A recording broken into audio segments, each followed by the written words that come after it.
नमस्कार दोस्तों, मारुति नंदन एकेडमी में आप सभी विद्यार्थियों का स्वागत है। आज हम पढ़ेंगे हमारे सीपीसीटी के 27 दिसंबर 2021 का शिफ्ट 2 पेपर का सॉल्यूशन।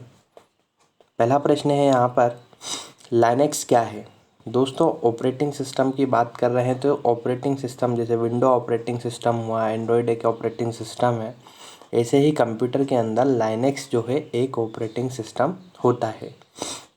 प्रश्न 2,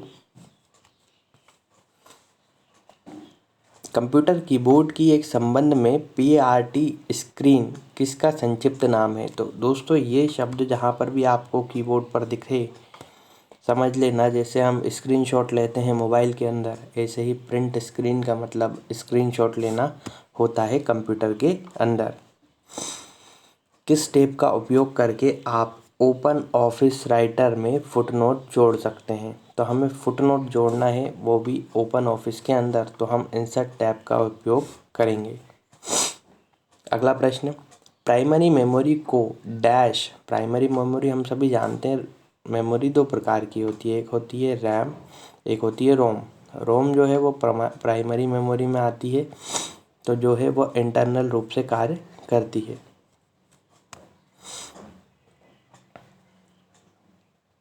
डबल लेयर ब्लू रे डिस्क में कितना डेटा स्टोर किया जाता है। तो डबल रे जो ब्लू रे डिस्क है उसमें लगभग 50 GB डेटा को हम लोग कलेक्ट कर सकते हैं।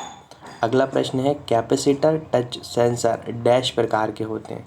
तो कैपेसिटर जो है वो कितने प्रकार के होंगे, यहाँ पर 2 प्रकार के होते हैं। अगला प्रश्न, निमानिक्स कोड का उपयोग लैंग्वेज में किया जाता है। दोस्तों, लैंग्वेज तो ये सारी हैं, मशीनी लैंग्वेज भी है, असेंबली है, बाइनरी है और उच्च स्तरीय है, पर हम निमानिक्स का जो है यूज़ वो असेंबली लैंग्वेज के अंदर करते हैं। अगला प्रश्न, निम्नलिखित में से किसे कंप्यूटर के जनक के रूप में जाना जाता है। इम्पोर्टेंट प्रश्न है। तो कंप्यूटर के जनक के रूप में चार्ल्स बेबेज को जाना जाता है। अगला प्रश्न है, पाइथन में मशीनी लर्निंग के लिए डैश उपयोगी और समृद्ध लाइब्रेरी है। देखिए, पाइथन एक लैंग्वेज है, इसमें मशीनी लर्निंग के लिए हमें स्क्रिप्ट लर्न का प्रयोग किया जाता है। स्क्रिप्ट लर्न का प्रयोग यहाँ पर किया जाता है। निम्नलिखित में से कौन सा हार्डवेयर कंप्यूटर सिस्टम का एक आंतरिक घटक होता है। कंप्यूटर हार्डवेयर जो कि आंतरिक घटक है, सीपीयू के अंदर हम मदरबोर्ड को देखते हैं, तो यह एक आंतरिक घटक के रूप में कार्य करता है। डैश केंद्रीय प्रसारण संस्करण इकाई का एक हिस्सा है। तो दोस्तों, यहाँ पर याद रखना आप लोग, कीबोर्ड एक इनपुट डिवाइस है, माउस भी एक इनपुट डिवाइस है।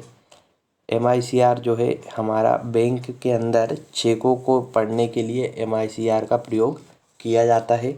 और जो ALU है वो हमारा arithmetic logic unit, full form याद रख लें, और ये इसका प्रयोग हम केंद्रीय प्रसारण इकाई यानी सेंट्रल प्रोसेसिंग यूनिट के अंदर करते हैं। अगला प्रश्न है, AGP कार्ड की क्लॉक की गति क्या होती है। तो AGP कार्ड की क्लॉक की गति जो है आप याद रखना 66 होती है। Window XP window operating system के किस दूरजे वर्जन का सेंसर है। तो दोस्तों, पहले समझ लीजिए, विंडो में XP पूछ लेता है क्या, तो इसका फुल फॉर्म होता है विंडो एक्सपीरियंस। विंडो में ME का फुल फॉर्म क्या है, तो इसका मतलब है मिलीनियम। ठीक है, इसका फुल फॉर्म है मिलीनियम। अब बात कर रहा था विंडो XP का जो सक्सेसर आया है वो कौन सा है, विंडो ME यानी मिलेनियम। अगला प्रश्न है, यदि एग्जीक्यूटिंग की तुलना में पेजिंग में अधिक समय लगता है तो यह प्रक्रिया जो है कहलाती है थ्रेशिंग। जब हम किसी चीज़ को एग्जीक्यूट यानी उसको चालू करते हैं तो पेजिंग में अधिक समय लग जाए तो उसको थ्रेशिंग कहा जाता है।